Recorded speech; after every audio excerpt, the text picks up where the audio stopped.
JP, you're the first up. It's good to have you here. All right. I'm honored to be the first up. And I should say, before you jump into this, Yeah. your reflections on what matters. Oh, Substack is really good. Yeah. Oh, thank you very much. It's I very, appreciate the plug. it's very sensible and accessible, and it's on my regular rotation of things to read now. All right. I appreciate it. And your podcast, Micro-Digressions, is on my regular podcast rotation. That's great. I really appreciate the plug on my own podcast. Yeah, you're welcome. Really, Everybody should listen. Getting the word out. All right. So, what is your philosophical nightmare? Okay, so my philosophical nightmare. I'm trying to answer this in the spirit of the question is I understand it to have been intended. So my philosophical nightmare is that the view that I'm calling general metaphysical pessimism is true. Sometimes I also just call this the bleakest possible view. Either label works. In short, the view would be that it really would have two commitments. One, that reality is overall bad, like objectively bad. And two, that individual lives are overall net negative. So that the lives of individual conscious subjects are net negative, plus just the whole story itself ends up being net negative. That's about as big of a philosophical nightmare as I can come up with.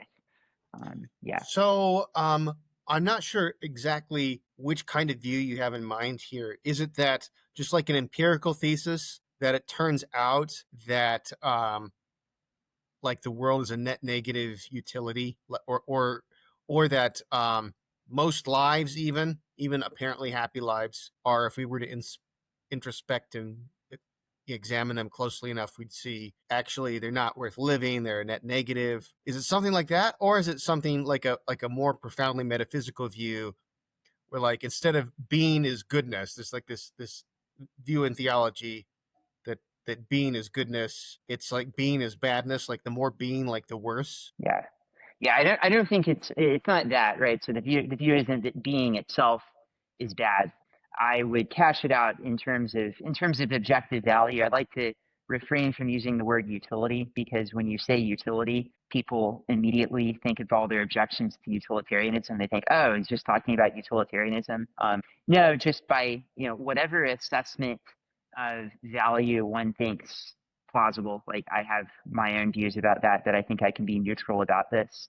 The philosophical nightmare that I'm talking about would be that things are overall bad, and bad for the individuals that populate the world. If people want some names here, this is I take it Schopenhauer's view.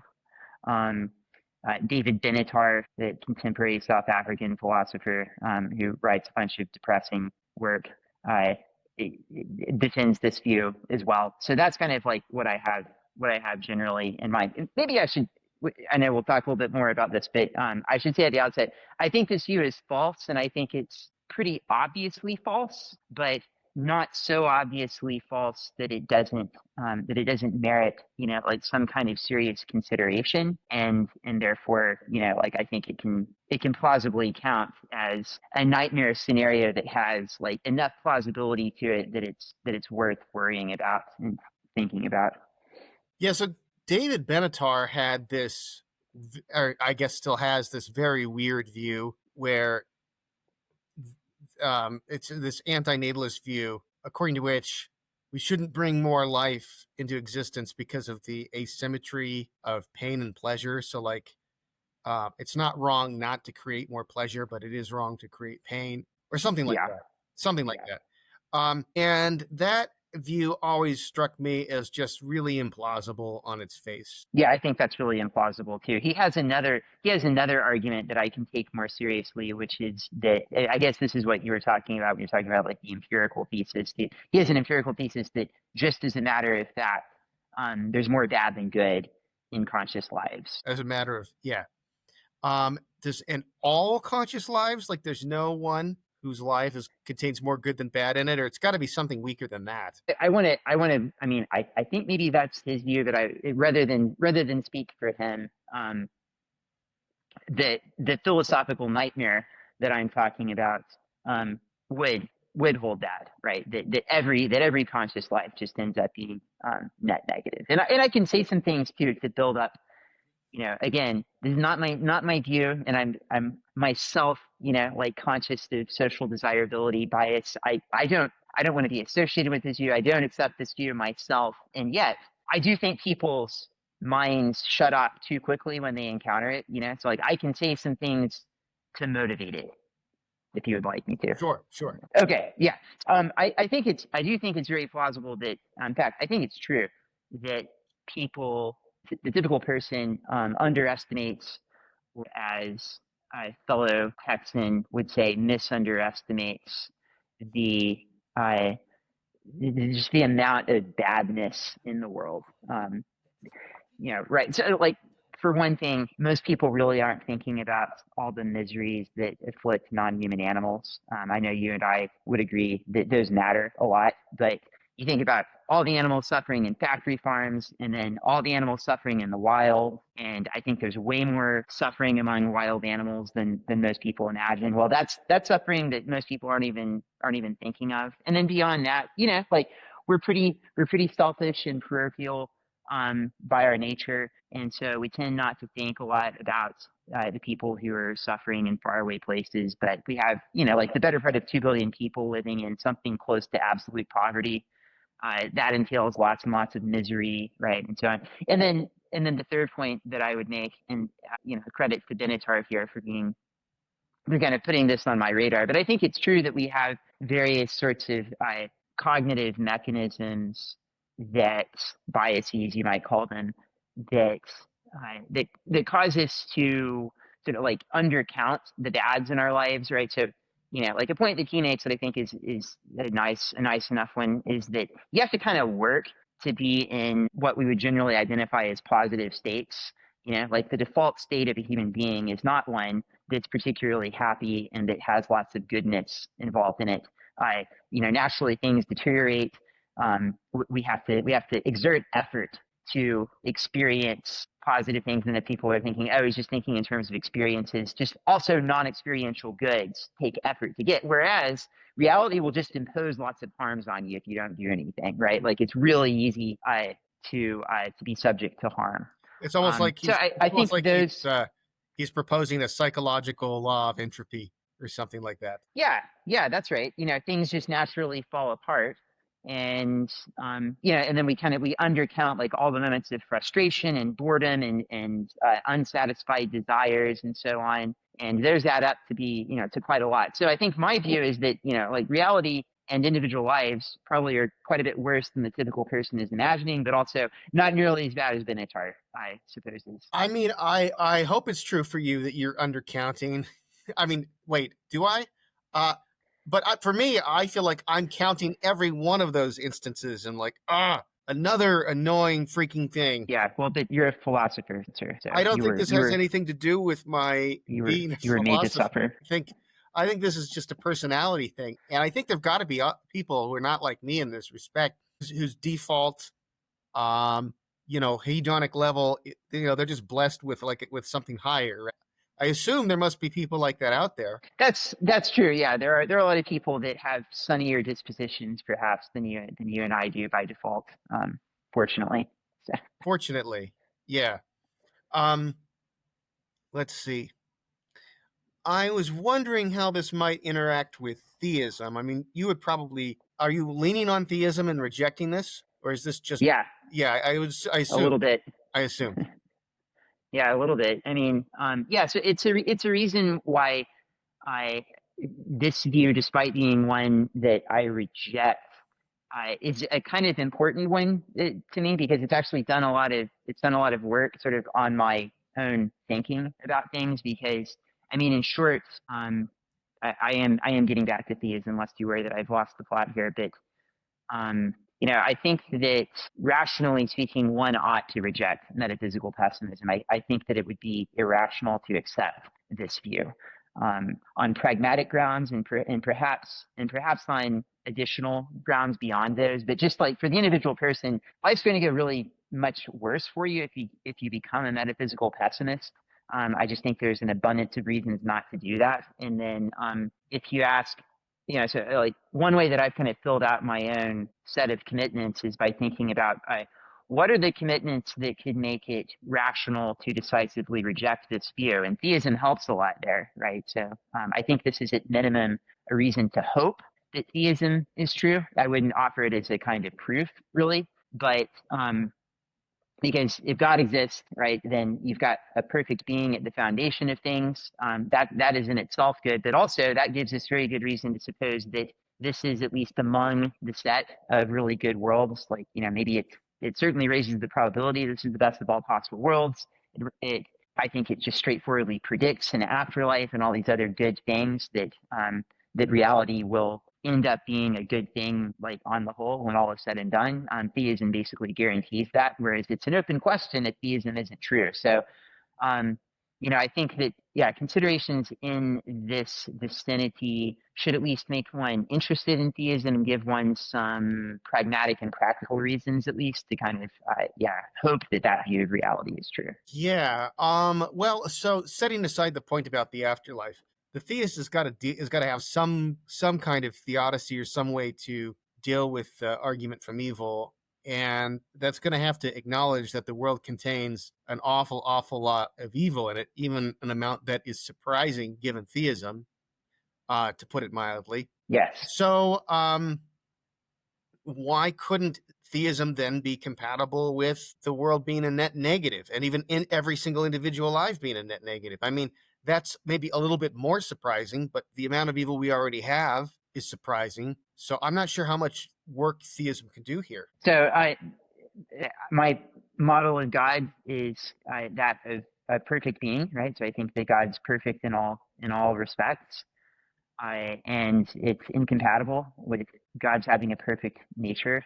That God would allow creation to end up being net negative. So I do think theism just entails metaphysical optimism. That is that things are good overall. And I think it also entails that God has to will the ultimate good of each individual creature. I should hasten to say also that there have been plenty of theists who've endorsed theological pictures that I think don't secure this ultimate state of affairs. But that's kind of another argument. Like if you have one view that only a select few are saved and everyone else is damned. I mean, that's like even more pessimistic than I think the most pessimistic atheist view would be, right? For most of us. Yeah, that's right. Yeah. So I would part company with, a good number of theists there, I suppose, because, I think that if it turns out that, that in the end is the purpose of all of this, and all the misery of the world was to secure the salvation of just a relatively small handful of people, then I think that ultimate state of affairs is incompatible with God's total perfection. So I think it's talking. It's like this would be a whole other conversation, I suppose. But there are certain kind of theological pictures that I think are extremely bleak, extremely pessimistic. That one has that really shouldn't be the source of hope for one at all. If I could go back to what you were saying about Benatar earlier, because I thought what you were going to say about undercounting pains, I thought you were going to go in a slightly different direction. Maybe Benatar really does say this, but I was thinking you were going to say that there's like this would be like an evolutionary debunking argument against optimism, which is that you would expect maybe that there would be instances in which evolution would prevent us from seeing how bad things are, at least so long as we could possibly help propagate our genes or something like that, rather than commit suicide and not propagate our genes. So apparently I've read somewhere, don't ask me to give you a source for this, but I've read somewhere that pregnant women don't remember quite how bad giving birth is. Because if they did, they just never have sex again. They'd be like, screw it. Or at least enough of them would, that evolution has selected for this trait of selectful forgetfulness about the severity of birth pains, If that's true, then that could be true about a whole bunch of other things too, right? That could be true about just our own introspection, like our own our this could be true of human introspection in general. That's a pretty disturbing thought, and it seems like there's a reasonable case for it. So I thought you're going in that direction. Yeah, I mean, I think that's part of that is part of the story too. So there are different reasons why we undercount, and it's plausible that that's one of them. Yeah, yeah, that we've. And yet, it does seem to me that I have to remind myself of the good things in my life, and the bad things are sort of, always in my face. You can't really ignore them. So I don't know. I guess I see conflicting evidence there. I'm not sure what to think. Yeah, I don't think that there's an obviously correct evolutionary story to be told here. There's a hypothesis that has some degree of plausibility to it, but yeah, yeah, it would. I think it would sort of make sense that we have a general sort of optimism bias. Like you can tell a pretty plausible story about how distant ancestors would have had a pretty decisive advantage in the evolutionary game, if rather than being, like brutally realistic, they were always thinking that tomorrow is going to be brighter or something. The dawn is always, yeah, it's always darkest just before dawn. Yeah, that's right. So let's see. I think the ultimate scary view is not just that as an empirical state of affairs, but like there being deep seated features that make us likely to think that the future won't be any better. Like bleakness plus there's no, like if we're way down below, this is where the break even point of value, or call it value and not utility. Mhm. We're way down here, but the trend is up, and eventually it's gonna be worthwhile. But if the break even point is down here and we're not even getting closer, maybe we're even getting farther away from it. That's extra sinister. So okay, so to make sure that I'm tracking, so you're thinking it would be bleaker than the view that I've sketched out, that things like were good and then we're set to get worse. No, not that they were good, but that we don't have any expectation of them getting better. Okay, but I feel like my view is still bleaker than that, because my view is that things like can't possibly get better Oh, they because can't reality's. possibly. That you're building that into the view. Well, because because I think it's a feature of this view would be that, just necessarily, at least necessarily, um, life for conscious creatures is bad. That's just part of conscious agency. So yeah, so like any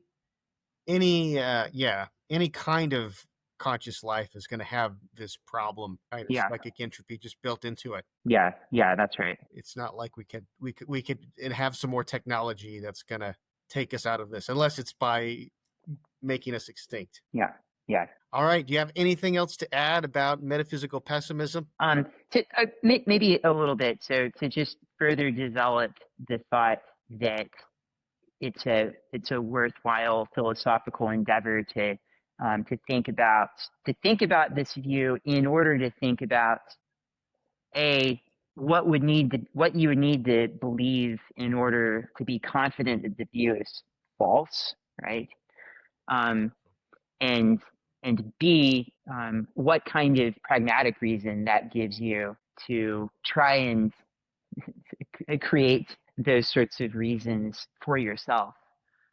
Because so you talked about the connection to theism, and I think more broadly, if you come to see that there's strong reason not to be the kind of pessimist that I'm talking about, then in addition to perhaps giving you reason to investigate the God question, and maybe to hope that God exists even if you don't believe it, we could talk about that at other times. I think there's territory to explore there.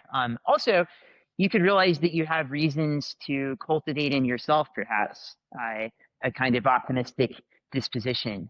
That and I do think that's true. That given that you're here living a life, you have reason to try and make that life go as well as it can, and that can even bleed over into giving you some pragmatic reasons to consider adopting views that represent themselves at least as uh, live options, where the evidence is kind of undetermined, and so that's not necessarily just theism, but perhaps there's a broader range of beliefs that should open one up to. So anyway, yeah, that's a bit of a window into my own philosophical biography, and I think a thought that's at least worth exploring. So do you think like we might have good reasons to believe contrary to the evidence if that evidence leads towards extreme views of pessimism, or reasons to resist the evidence more than we otherwise would? Yeah, I think so. And then the details are going to matter, right? So I think that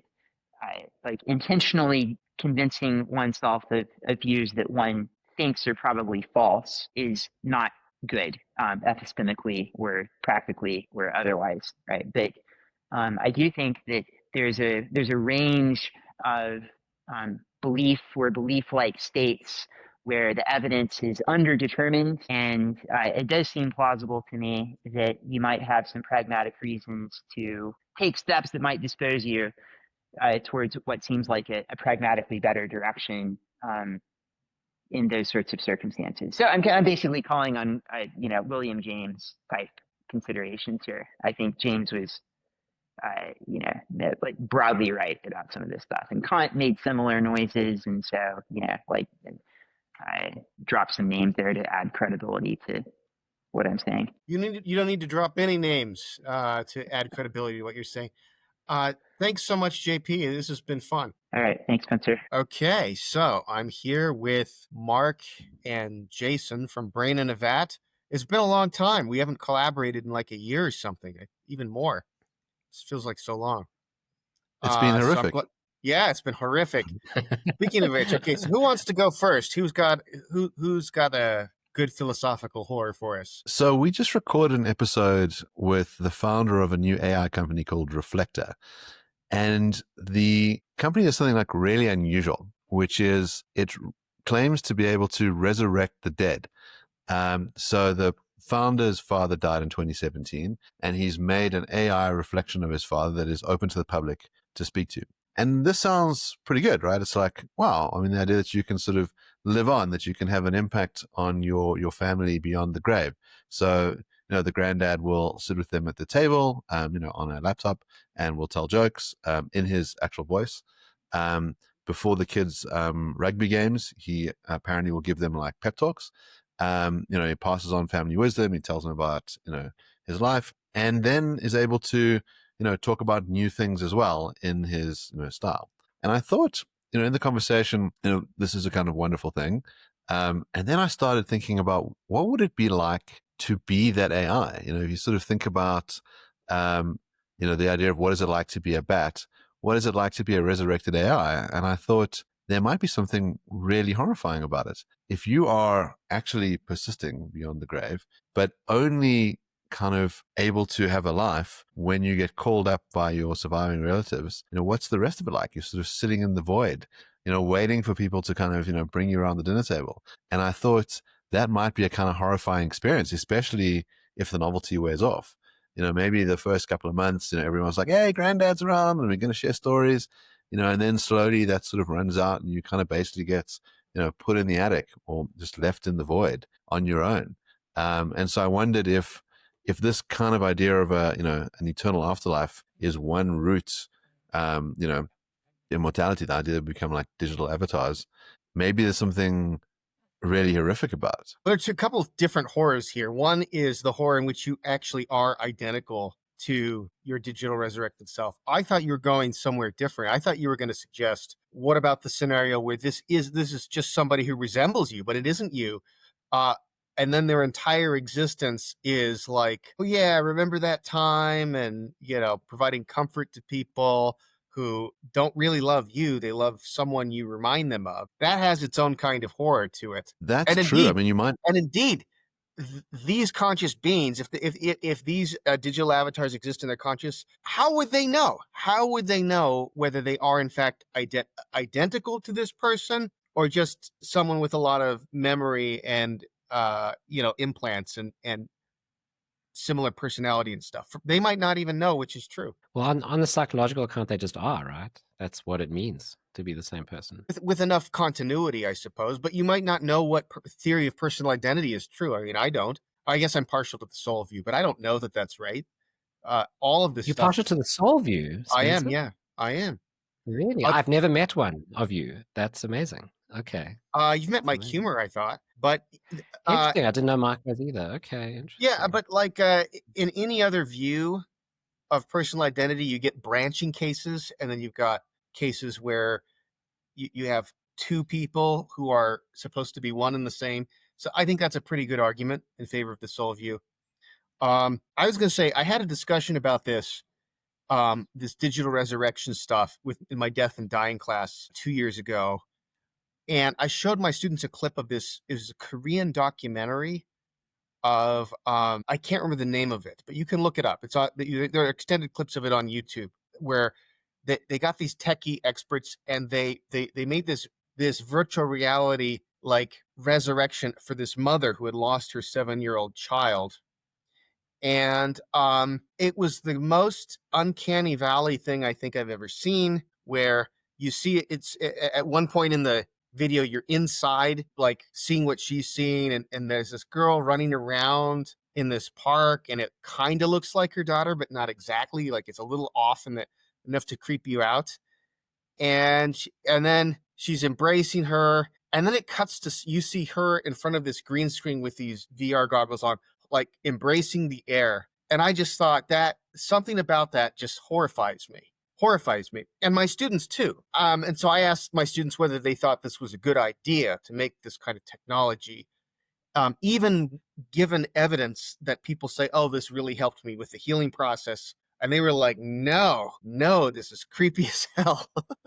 That's my reaction. But I struggle to say what exactly is bad about it from the point of view of, the humans who have lost people. I think part of it is there's just something fundamental about grieving and coming to terms with loss, and that this technology would prevent you from doing it.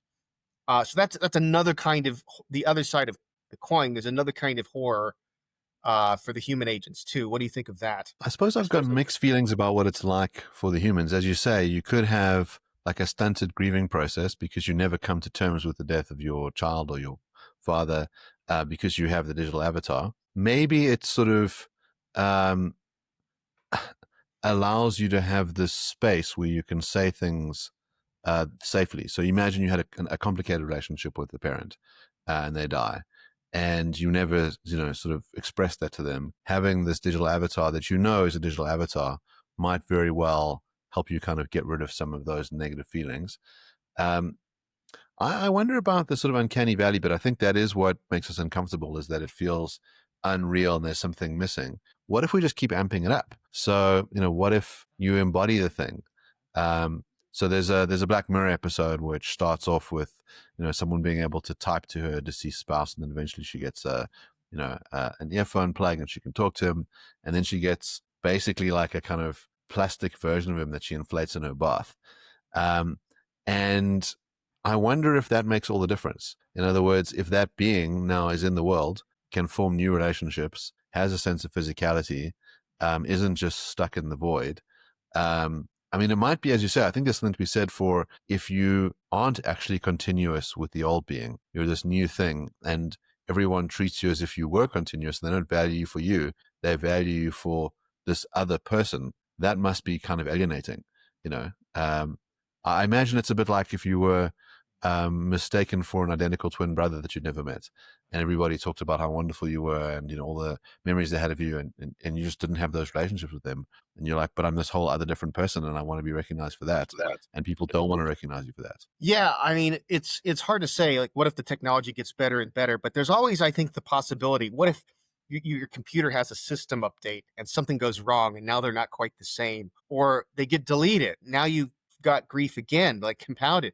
It just seems to me there's so many ways this can go horribly wrong. It freaks me out. So maybe I'm not putting enough weight on the potential this technology has to help people, but my emotional reaction is to shriek in horror. I guess, in all these possibilities. All right, Jason, you're up. So mine's a little bit less Halloween-y, but it still horrifies me.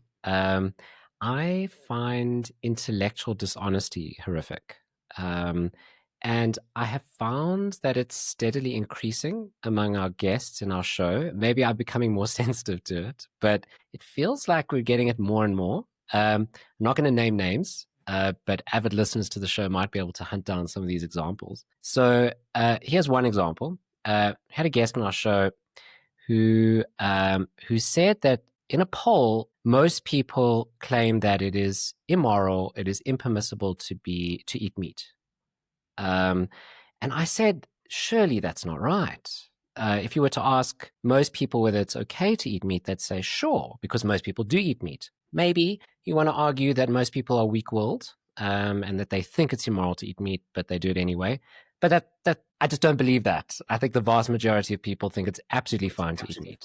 And I pushed the guest on this, and the guest said, well, actually, it isn't the case that most people think in a poll have claimed in a poll that it's immoral to eat meat. What's actually the case is the premises in the argument that I use to show that it's immoral to eat meat, most people assent to those premises in a questionnaire. But of course, it's possible to believe in the premises of a deductive argument and to not believe in the conclusion of that deductive argument. Maybe you believe inconsistent things. Maybe it's not actually a deductive argument, for example. But when pushed on this, the guest didn't say, look, you got me. I was actually intellectually dishonest here. He just doubled down. We've had a number of these cases where guests will fudge the facts. Also, sometimes a guest will be caught out, and something they've said is obviously fallacious, right? It's like clearly a bad argument. And when you point that out, they won't say, yeah, you're right. That's a problem for my view. I'm going to go back, go to the drawing board. Let me think about a better response to that. Because, every position has problems. And I think it's incumbent on us as philosophers to say, well, I agree, there's issues with my position. That doesn't mean I need to drop my position, but I need to think about it more clearly.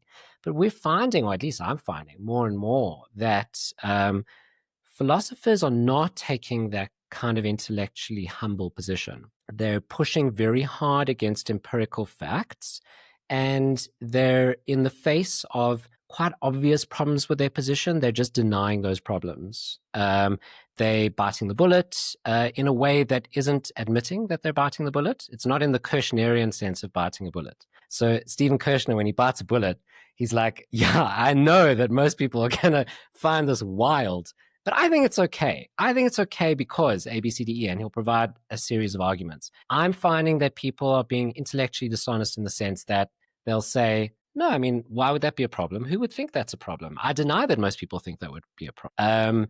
And that seems intellectually dishonest to me. So this is starting to grate. It's grating me in our interviews. And Mark will attest to there's a point during our discussions where I start to get progressively more irritated with the guest who's doing this. And our really strong philosophical guests do not do this. They're usually philosophers who've asked to be on the show to talk about a book that they're promoting, and then they will defend that position. They will keep defending that position, regardless of empirical data that gets thrown against them. Well, there's something reassuring that the trained philosophers are less prone to this kind of thing, although it's we all struggle with resisting the inner White House press secretary, I think.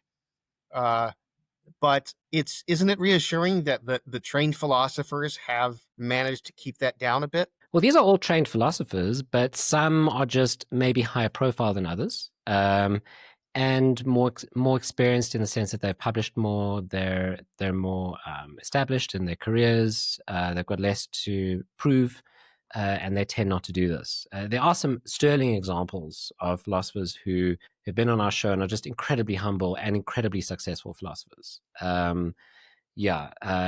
Just remarkable. And I always feel so impressed and awed by the way they're able to, even though they know so much more than I do about a topic, they're able to seem humble about it when they answer questions. Fisher, Bob Fisher, is it Bob Fisher, the determinism and freedom guy? John Fisher. I can't remember. John He Martin You're takes Fisher. thinking of John John Martin Martin Fisher. Fisher. There we go. Yes. Just Although fantastic. Just Bob incredibly Fisher is humble. also a good guy. Yes, the animal guy. Yeah, animal ethicist. Yeah. Just John Martin Fisher was incredibly humble. And at one point, I raised an objection. He said, I haven't thought of that. I haven't thought about that objection. That's really interesting. I need to think about that. And I just thought, wow, like this guy's he's like the doyen of his field, and he doesn't need to defend himself. Yeah, very impressive. I think there is something noble about being able to defend a position, but I think a lot of philosophers might be confusing philosophy with debate. The goal of philosophy is not to win. The goal of philosophy is to explore the truth. It's interesting how humility and confidence are kind of intertwined here, because in a sense, to be humble in the way that John Martin Fisher, I guess, is humble, I mean, it helps when you've already established yourself, you've don't have anything to prove to anyone. You're confident enough that you can be humble. You see what I mean? Whereas if you're committed to this project and you're sticking you're younger, you're sticking your whole career on this new research agenda, everything stands or falls with it. It might be harder to be humble in that case, because your ego is now attached to this one project you're doing. I mean, it also could be that the nature of creating a career in philosophy is to stake out a new position. And so you've got to say something that's a bit unusual, which means that you're taking a risk in doing that, which means you should get a bunch of pushback, because if it's an unusual position, there should be lots of good counter arguments for it. And you might be then caught in this dilemma where you need to doggedly defend a thing that doesn't work. It might be a little bit like being a scientist who wants to sort of build up a career and sort of show that they're doing something interesting, and they start falsifying evidence for it. I mean, there's the most famous social scientist case / behavioral economics case is someone who did this experiment online and cheated the data at Harvard and got caught. So yeah, I mean, there are these sort of cases where maybe the arena changes the environment, and maybe I like to think that our show is a place where people really can have a good conversation with us, but it might feel like the spotlight makes it harder to back down. I often find, though, that having a conversation with someone, it's quite hard for someone in the moment to make the concession. I always think it's very admirable when people do, but what you might find is that a month later, their view quietly changed, and that's kind of cool as well. I mean, one of the sort of like big delights we got was John wrote to us. We'd had him on the show a couple of times, and he said, look, I'm giving this big speech at Harvard. Can I come on the show? I want you guys to hit me as hard as possible for preparation. And I thought, that's fantastic. Like, that's the mark of a great philosopher, who says, like, just come at me, And I often think the way to tell if we've got a good guest on the show is that Jason and I are absolutely brutal, and they can take it. The ones where we're sweethearts might be a sort of reflection of the nature of the guest. It is true that people change their minds in private later. And we had a guest on the show who presented, again, an argument around animals. And the argument went something along these lines, that locusts, when killed, will experience a little bit of negative utility. There's a little bit of negative utility associated with that killing. If you've got a field of locusts, lots of locusts, you've got a swarm who swarmed a family's farm, and the family will starve if those locusts are killed, if those locusts are not killed. But if you kill the locusts, there's an enormous amount of negative utility. If you kill the family, there's less negative utility. So you should allow the locusts to eat all the crops. That was the argument. And I said, look, this is absolutely nuts. This is insane. This is a reductio against thinking that locusts have any utility at all when you kill them, that there's any negative utility associated with it, or that we need some other account of utility, or we need a categorical account, not a crude account, whatever. But the point is, it's a reductio. It's not a modus ponens, it's a modus tollens. And he doggedly defended this position during the episode. And we had a later episode where he just silently, without acknowledging the fact, had switched to the opposite position. That you should. Well, I have to say, I myself think that some of these utility additivity cases are genuinely troubling, because I I can see why someone would want to hold his ground on that kind of a case, even though I find it really, really troubling. Just because I think, like, Alistair Norcross's arguments for value additivity are indeed compelling. I just don't know what to say about it. But I'm not willing to say, like, yep, that's what you should do. I just admit I'm in a state of aporia about some of this stuff. Well, gentlemen, this has been wonderful.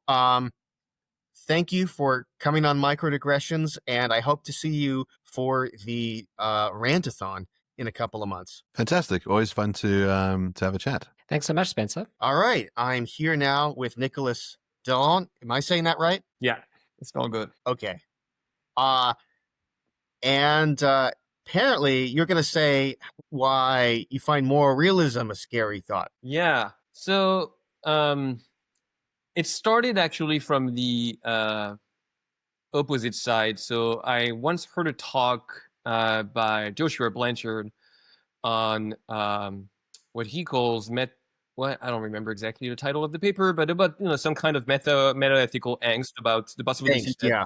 Yes. Yeah. That moralism would not be true, and I thought that's interesting because I had not thought of the question beforehand.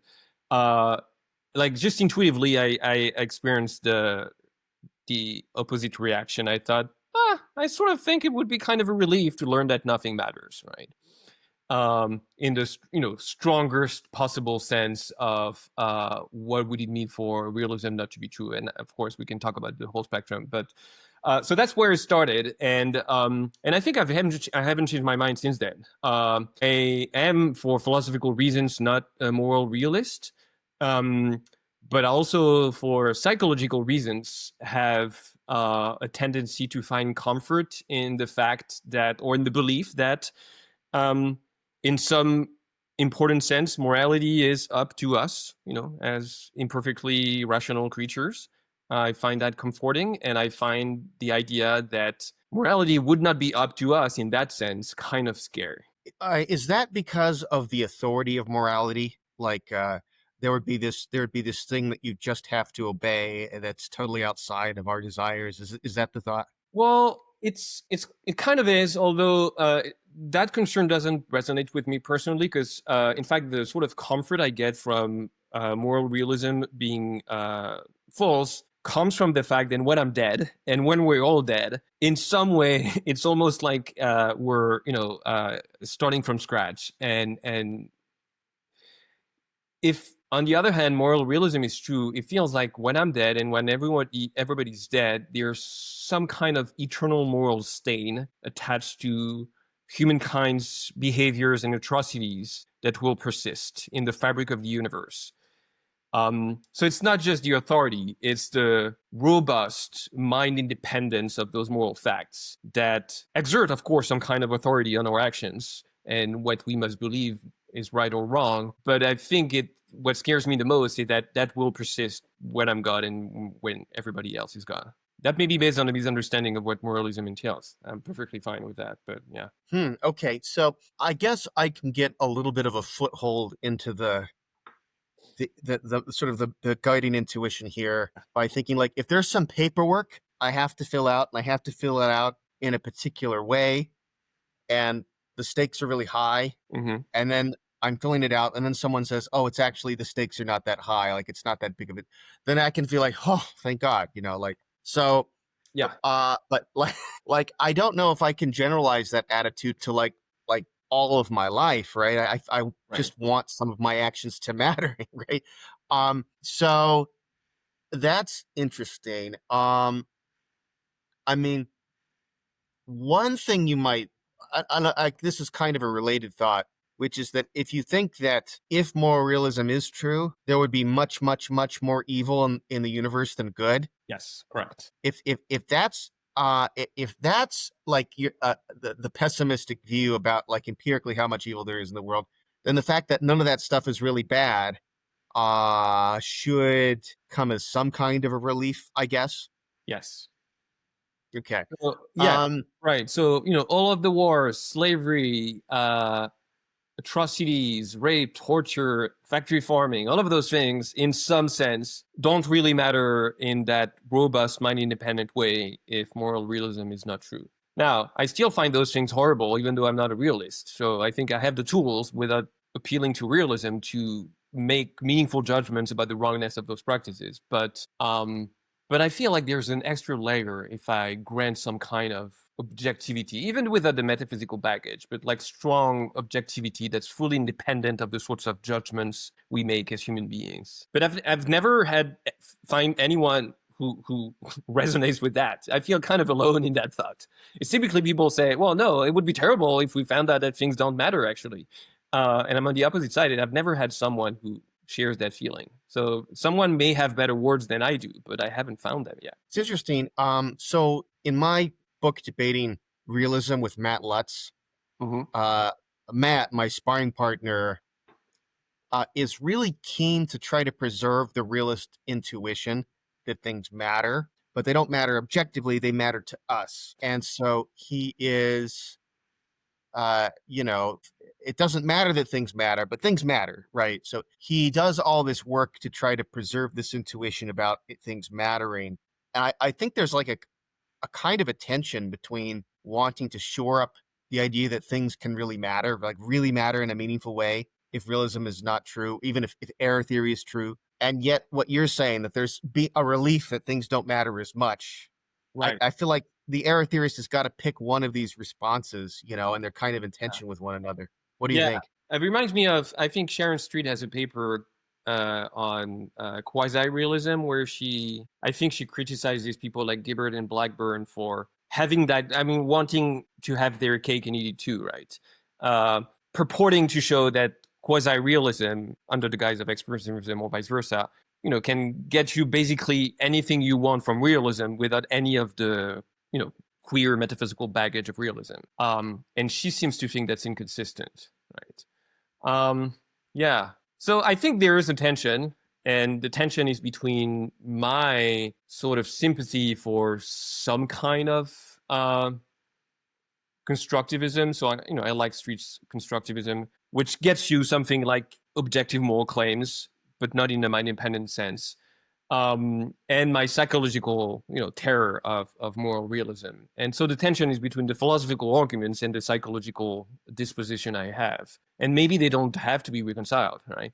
So I'd like not to have that fear. I'd like to be comfortable with the fact that we've decided or converged on certain norms that make things matter from the, relatively fallible short-term perspective of human beings. And perhaps we don't need more than that. But things in that sense really matter. And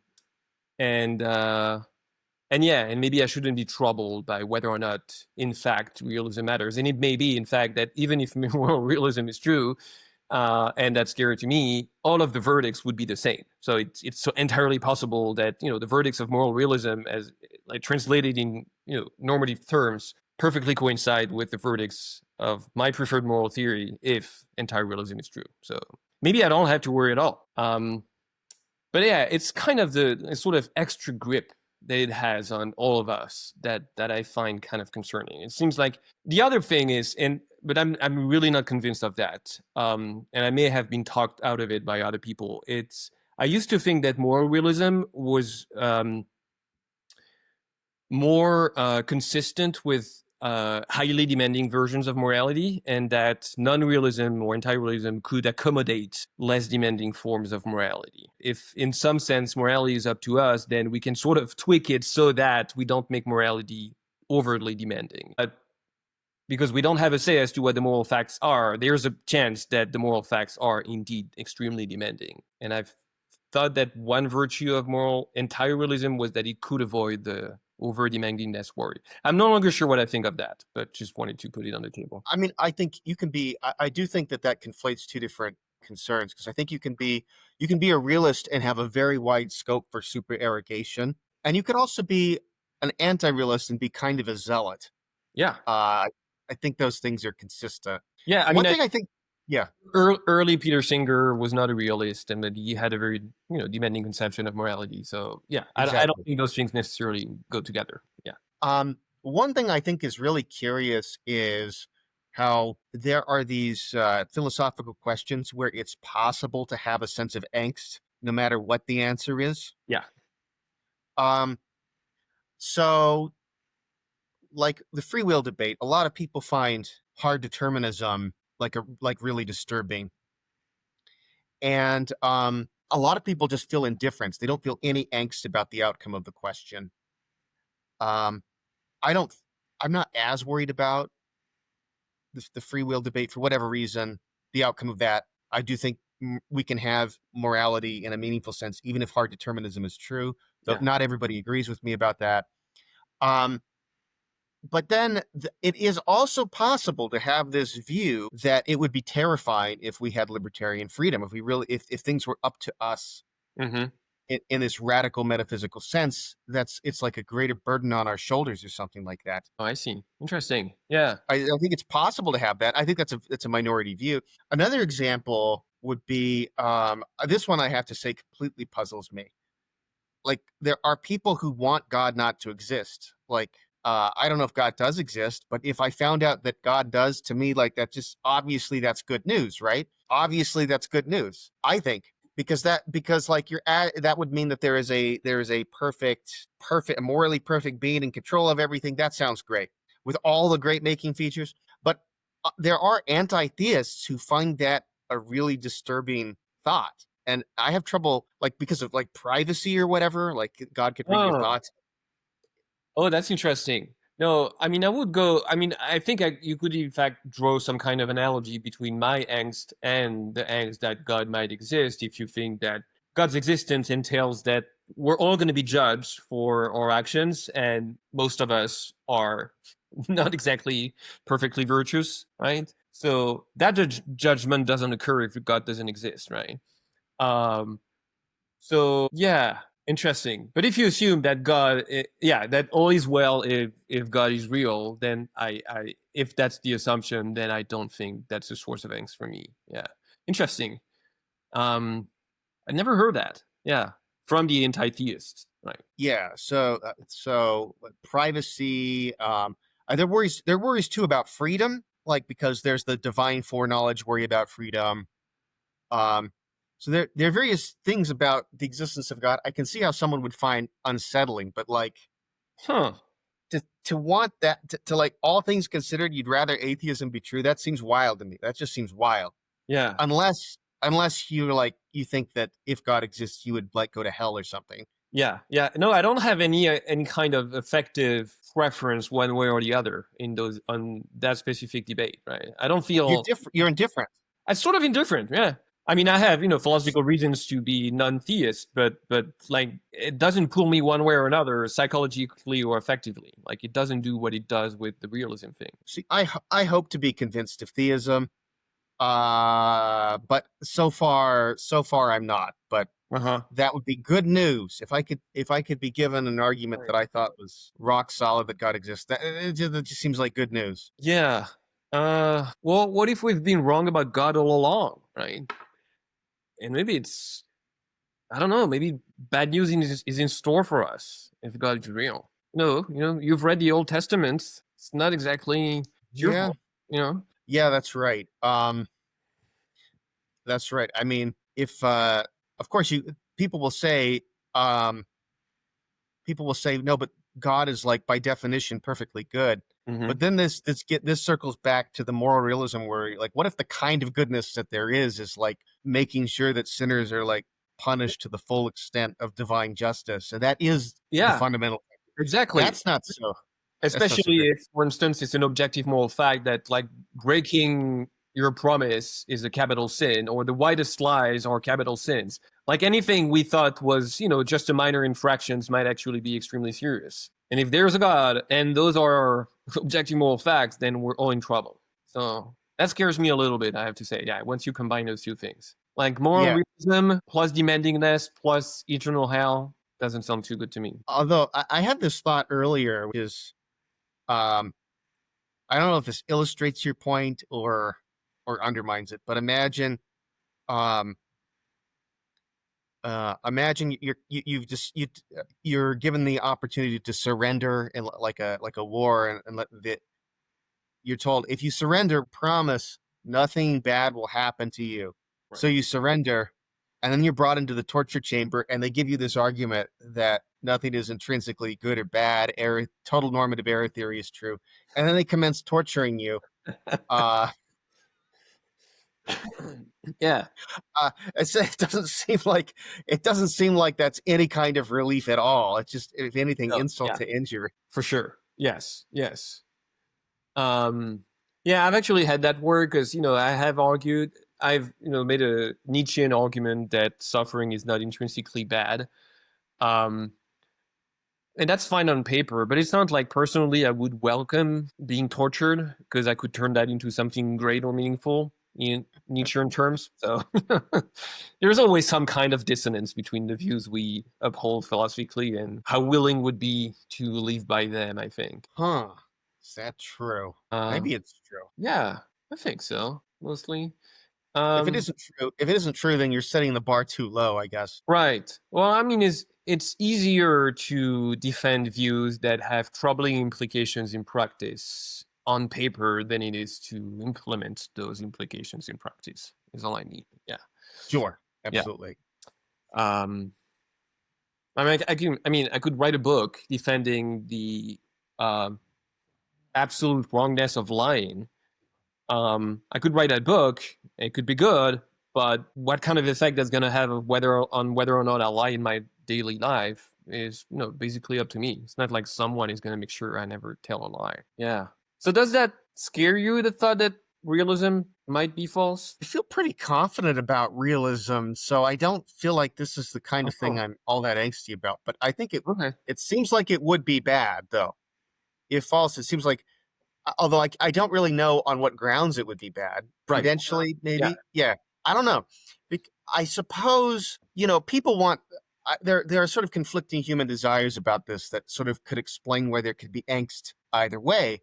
So on the we want freedom. We don't want to be judged. We don't want to be punished. So that lines up on your side. But on the other side, like, there is this weird worry about anomie, right? In the sense of like Emil Durkheim, the sense of not having any kind of guiding principle, not having anything higher to yearn for, that resonates with me. And I guess whichever causes you the most angst just comes down to a matter of philosophical personality, I guess. Yeah. I mean, Nietzsche thought that was a concern, right? You have the death of God, and then the looming threat is nihilism, and that scared Nietzsche a lot.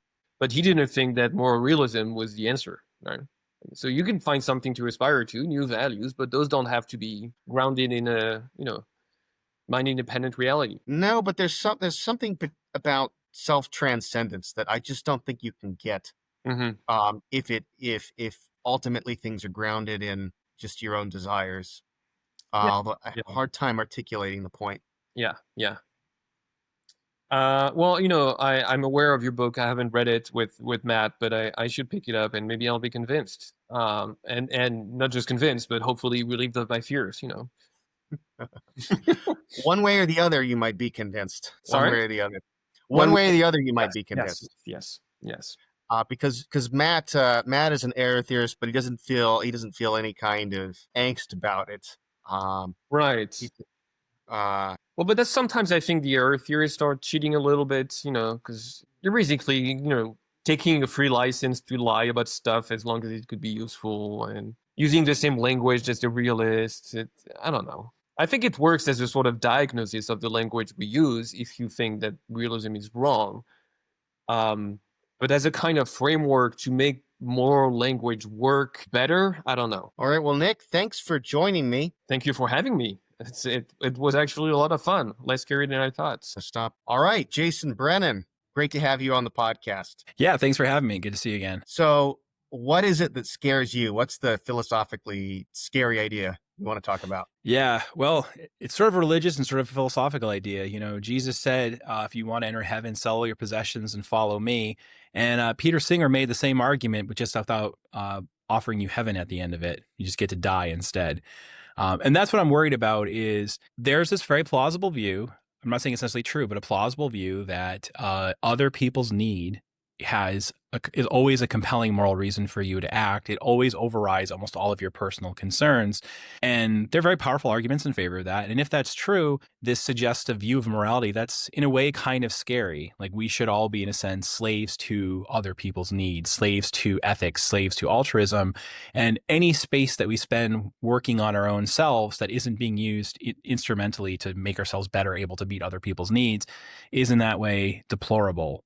Or if we do have a space of personal prerogative, it's relatively small. So I'm worried that, hey, we should just all be giving all the time. Like I have 2 functioning kidneys and that's a bad thing. Yeah, I have definitely felt the angst over this. And I'm sure you have found that students really, really resist taking the Singer argument seriously. They're immediately like, oh, but charities aren't effective, which is not a good response at all.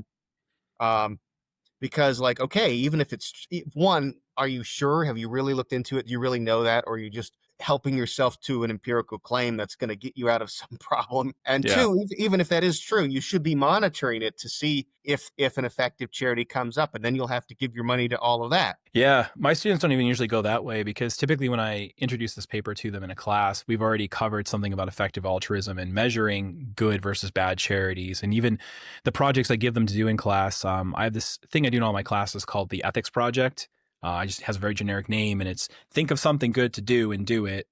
We have an endowment that we can give students $1,000 to $1,500 per group, and we give them like a list of questions of like how to plan this project and how to evaluate it. And one of the things they have to do is sort of prove that they've added value to the world, taking into account the cost of their time and their effort and any money spent.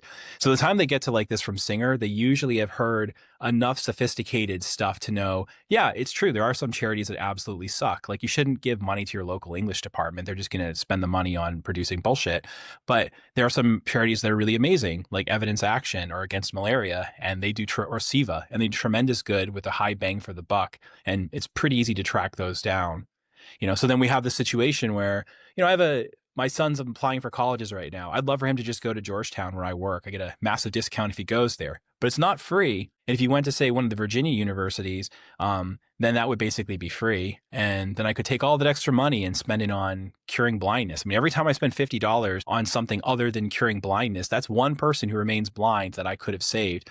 And no matter how much good you do, you could always do more. I mean, Peter Singer has said that in various interviews that he gives away between 20 and 30% of his income to charity, which is amazing. And congrats to him for doing that. And I can say firsthand that when I was at Brown, we invited him out to give a talk there, and he had us pay a charity directly and not pay him, right? That's a tremendously wonderful thing for him to do. But nevertheless, even on his own view, he's not giving nearly enough. He's certainly a very high income earner. He sells lots of books. He probably gets paid an incredible amount from Princeton. If he's giving away 20 to 30% of that, that's still leaving him in the top, 0.2% of people alive, and he should be giving more according to his own view. Right. So even when you're doing as much as he is, that's not nearly enough. He's sort of backed off of this, at least officially backed off of the stronger claims. He only argues that you should be giving some of your money to charity. He said explicitly you should be giving until you're as poor as the people you're trying to help in the original Famine, Affluence, and Morality. Yeah. But then he softened this, and there was a debate between him and Michael Sloat on Philosophy TV. I don't know if that's still a thing, back in 2009. Yeah. And Michael Sloat pushed him on this, why aren't you saying the thing that you were saying in 1972? And it was because then people would say what you're asking too much, and they just ignore me. So yeah. It's it's a rhetorical strategy to weaken the conclusion. It's not like his logic implies anything different. Yeah, it's just, this is what works. It turns out, empirically speaking, if you want to get people to give, making them feel guilty doesn't work. You need to make them feel excited. I learned this. I did some research on this, not research in the sense of reading other people's research, not personal research. I read the research on this later, so now I know that. But I used to do this experiment in class back when I was at Brown, where I had this really large intermediary level philosophy class, Philosophy 500, not introduction, but moral philosophy. And I had 250 students in it typically. And I would give them a picture, pictures of starving children and a bunch of charities on the back that I had vetted as good charities that could help save lives of starving children. And I'd ask them, as a voluntary thing, wasn't required, for the next week, please put this in your wallet. And then every time you bring out your wallet to go buy something, take a look at this and decide whether or not you want to make that purchase. And so having done this 3 times, plus I did it in one summer class, so I probably had maybe like 700 students go through this. They gave a grand total of $0. However, I caused them to fail to spend many hundreds of dollars. So they would be like at the crappy burrito shop that's in the center of campus and go, oh, I've already got food at the Ratty. I guess I don't need to go buy a burrito. But then they wouldn't actually send the money on. So it'd make them feel guilty, but it wouldn't be effective. So I'm pretty sure that he's being a good utilitarian. And one thing you're supposed to do as a utilitarian is when you defend utilitarianism, you defend in a utilitarian way, which means say whatever works and gets the results you want. However, I don't think he has a principled argument against giving more. I do think he has a principled argument in favor that he has changed in one thing, which is he now recognizes you can't shut down the global economy, right? It's like if we just gave everything away, then next year everyone's poor, right? We have to have the economy go. So there's something like the optimal rate of dipping into the economy to be spent on current consumption of the poor, and the optimal amount of like capital investment, including like human capital and so on. He recognizes that, and I think that is a principled difference, which is compatible with his view. But it nevertheless still says you should maximize your overall giving, and you should change your preferences. By the way, on that philosophy TV stuff, there was a discussion between Singer and Tyler Cowen, where Cowen asked him, do you think it would be good to genetically engineer your grandchildren to be radically altruistic and follow your philosophy to the letter of the law? And he didn't want to say yes, but Cowen was like, but you got to say yes, right? Like you have no principled reason not to. Like it would suck for them, but we just genetically engineer them to just be radical altruists, and they're perfectly happy to like give away an extra kidney and so on. It wouldn't suck for them if they were really happy to do it. Yeah, I'm so glad that imagine like every time I gave, we all feel a warm glow when we help people. I think we generally speaking do, but just imagine you ramp that up, and instead of like taking vacation, I take like whatever money I'm going to spend on vacation this year and just buy thousands of people, working eyes from trachoma, fixed trachoma, all that much. And I just felt amazing about that, right? If I could genetically engineer myself, then why not? So, I want to focus on what exactly is the horror here. Is it the maximizing bit? Because that you could have with any kind of moral theory, right? Like you could have it in a theory that isn't as impersonal as utilitarianism, so that you've got like a duty of like self-development and a duty to help your family, and then maybe some amount of your effort needs to be going to the broadest concentric circle of the moral circle. With that, but still, you have to maximize. You have to balance those things out perfectly. Yeah. So that would be not utilitarianism, would not be Singer's view, but it would be just as demanding or nearly as demanding. But does that give you a similar sense of terror? Maybe not as much, because I guess one of the things we're considering about is not just how terrifying is it if it were true. Like it'd be really terrifying if fascism were true. I think it'd be terrifying if Marxism were true, but whether it's plausibly true. And what I think about Singer's point is there is this power to it. I see a kid drowning in the pool and I can save him through a process that cost me $500. It just seems like I should do it. And then he just repeats it. He reiterates it. Okay, well, now there's another kid drowning in another pool and there's another $500. What's the stopping point? Right? It seems like there's always, every time I purchase anything, there's always some reason to give it to someone who has far greater need than I do. I'm rarely spending my money, except for when I'm doing effective altruism, I'm rarely spending my money or my time on the thing that is the greatest need. I mean, even when I volunteer for things, I'm rarely volunteering for the neediest group of people and so on. And it seems like there are reasons to do so. So what I think of it is not just, is it the maximizing that's bad? Yeah, but it's what's terrifying about it is like the idea like, well, this might actually be right. Yeah, if fascism is wrong, then I'm a really awful person, but I'm not worried. It doesn't keep me up at night. I'm not worried that it might be true.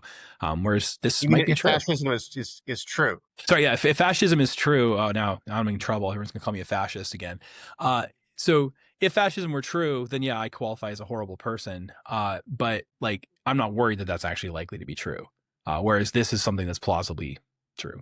I do think that, and this is a point, I believe you've emphasized this in one or more of the papers of yours on this, that there's some kind of base stilling that happens by focusing on the single anomalous instance, right? Because once you make it iterated, and once you make it like my version of this.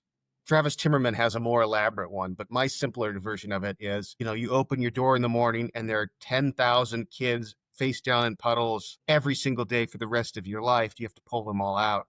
Right.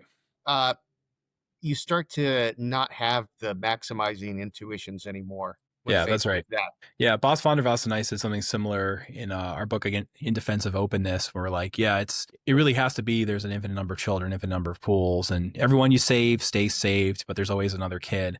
Because it does seem to be the fact that we say yes to the first one doesn't imply that we're going to say yes every time you keep throwing it at us. But there is also this feeling of, well, why is there a principled breaking point? And people push back against this. I forget whether meetings from, say, Richard Yetter Chapel or someone else. So I apologize to whoever I got this point from. But, people say things like, imagine you're like Batman, or Wonder Woman or something like that. And you just saved the world yesterday for like the 15th time, and then like you just decide, today I'm going to kick up my boots and watch a football game and drink beer. And as you're watching a football game and drinking the beer, you just happen to look over there and you see a kid drowning in the pool, and you could really just walk over there really quickly and pull him out, and maybe you'll miss like a really good third down conversion. You won't get to see it live. Like, shouldn't you walk over there and save him? Right? Is there actually a point where you get to say, I've done enough, right? Like, look, I saved the world like 15 times already. Like I've done more for humanity than like anyone else ever has, but that kid's drowning and I could save him right now and no one else is going to. And for what? So I can relax and watch one play of a football game. So even when there's this idea, like, what could really be the stopping point? There's something artificial about the idea of saying, yeah, I've done enough, I'm not going to do any more, right? That sounds very plausible until you contrast it with, but it's right there. You could help right now. Right. So we have these intuitions that pull us back to, not necessarily to, you have to save all the kids till you pass out, but like, it's hard to like specify any kind of stopping point that makes sense. People say things like, oh, well, okay, there should be a reasonable personal prerogative. You have some sort of moral space for yourself, but it's hard to explain how big that is. And we can always feel the urgency of other people's needs chipping away at that and pushing it down and saying it should be relatively small and most of your time should be dedicated to like meeting these very pressing needs rather than these very minor, unimportant things that we spend our time and money on. So I read an article, as a news article, a few years ago. I don't remember where I read it, but there was this controversy about he had a medical emergency on an airplane, and there was a doctor who was there drinking his alcoholic beverage and watching a movie, and he's like, I'm off duty. I'm off duty. I'm off duty and I've had alcohol. I'm not on duty all the time. Yeah. And the response was fairly evenly divided. A lot of people did come to his defense. Like, yeah, this guy is with patients all the day, all the time. He's on his vacation. He's had alcohol, which means I guess there might be some kind of liability considerations there. I don't know, but like, even if there weren't, I can kind of see where the guy's coming from. I mean, it would be praiseworthy if he were to try to help, I think. But I do also feel the demandingness, limited intuitions the other way, that like even when it's not me, when I'm just a third party evaluating this, I think, yeah, maybe he's not required to help out in this way. And the people who are jumping on all over him, like, that is just the most hypocritical bullshit.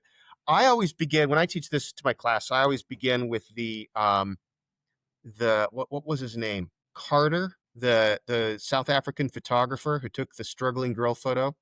Right. Kevin Carter. Yeah.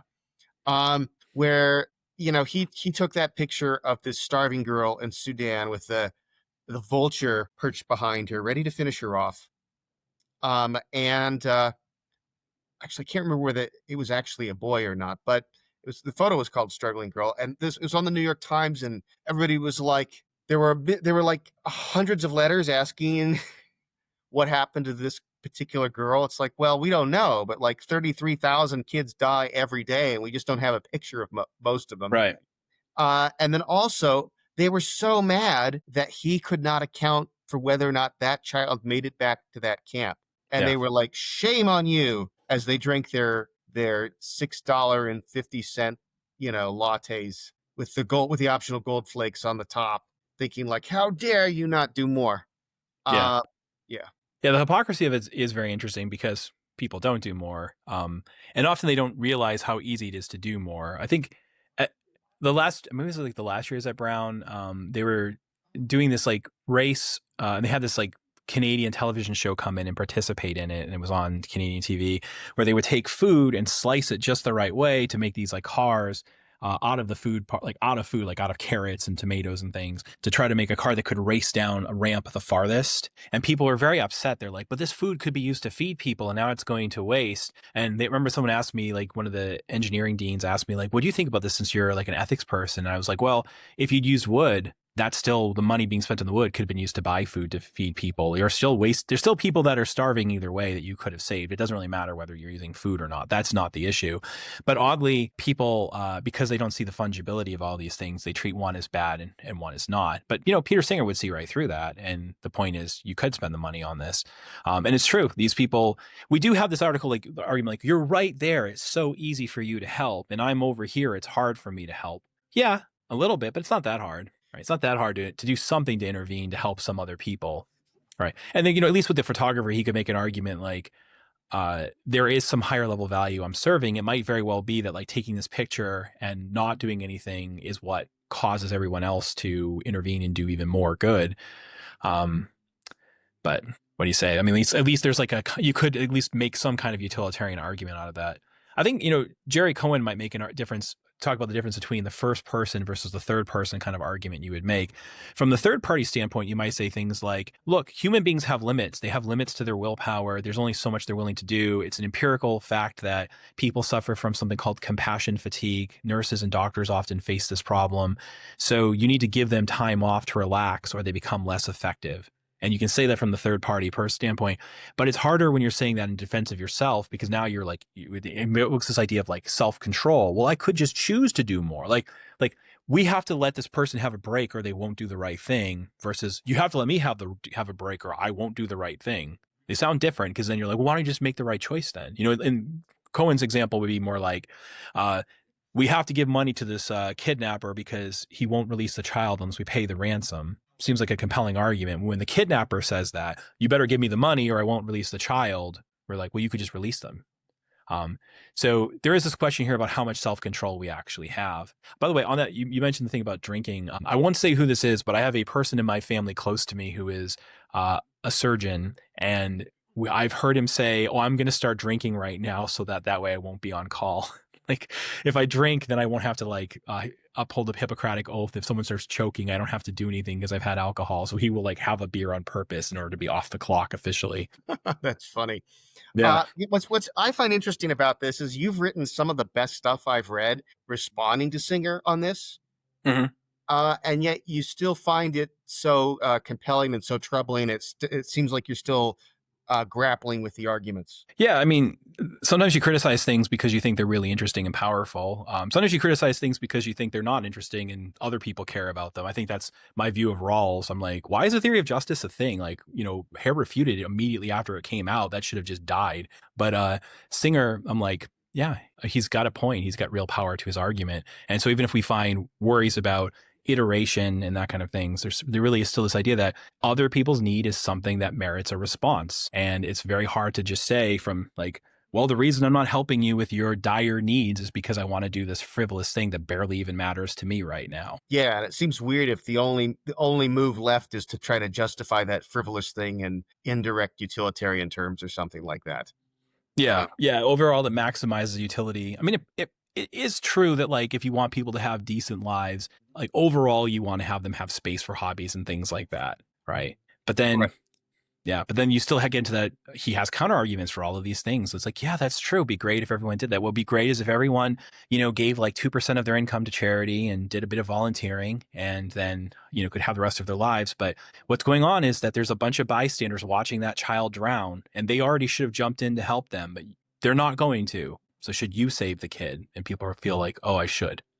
Though, I want to maybe talk about some counter arguments that are not as well known in the literature that I think are somewhat interesting. Ryan Davis at Brigham Young co-authored a book with me and two other authors where we were basically talking through issues of ineffective altruism. And it was meant to be a genuine, open-minded debate. We weren't really trying to win. It was like, and the format of the book was each of us is going to ask 3 questions, write an answer to the question, have the other people write their answers, and then we'd all kind of respond to one another. And you actually see in the course of this book people changing their minds in light of like the arguments people make. But he had this interesting point. He said, we generally think it's permissible to be a hermit. Like you're allowed to, like age 18, to go, yeah, thanks society for all the money you spent on my education and all that, but I want to go live in the woods by myself and have nothing to do with any of you. And that hermit, in virtue of doing that, gives up everything from, like, he's no longer doing any service at all to other people. He's not getting any further help from them, but he's also not doing any service. So he's just giving up on any duties of beneficence. And people don't think that that's morally deplorable, but they do think it's morally deplorable, perhaps, if you stay in society and do nothing. And they could go, yeah, but you're receiving further benefits. The more you stay in society, the more you benefit from it. So the more you owe back. But that doesn't really quite work, because when you're also working in society, you're probably already giving people benefits. Like I'm paying my way. Like J. Brennan, am paying my, like the society's not on net worse off with me than without me. I'm sure there's a couple people at Crooked Timber who will disagree, but other than that, it's whatever. So that doesn't quite work. So why is it, in virtue of living in society, I have these duties of beneficence, but I can opt out of them by choosing to become a hermit? You know, so Davis's point's much more, he just has a much more sophisticated spin on it than that, but that's the basic point. I think it's interesting. Yeah. He was a guest on this show as well about a year and a half ago. Yeah. He thinks that people don't actually believe in these duties of beneficence. He thinks that, in fact, people think it's supererogatory, and when you ask them if it's required, they're not telling the truth. It's not maybe that it might not be that they're lying, but they don't understand their own intuitions. The part of his argument was, if I were to save the drowning child, people would thank me. They wouldn't say, oh, well, you saved the drowning child. Of course you did. That's the bare minimum you could do. You know, like you're morally required to save the drowning child. Oh, obviously you did so. They would say thanks. I disagree with Kirshner about how gratitude works. Yeah, I do too. Because I think what you had, yeah, you think people for doing their duty all the time, even when it's not that hard. Like the person who checks you into the hotel, thank you for giving me the key, you know? Yeah. Mother's Day, thanks, Mom, for raising me. Not like, you're supposed to raise me. Right. Yeah, I agree. I don't know if gratitude signals that it's not a duty. Yeah. Well, Jay, it's been great. Thank you so much. And I think I'll see you soon at New Orleans. Okay. Goodbye.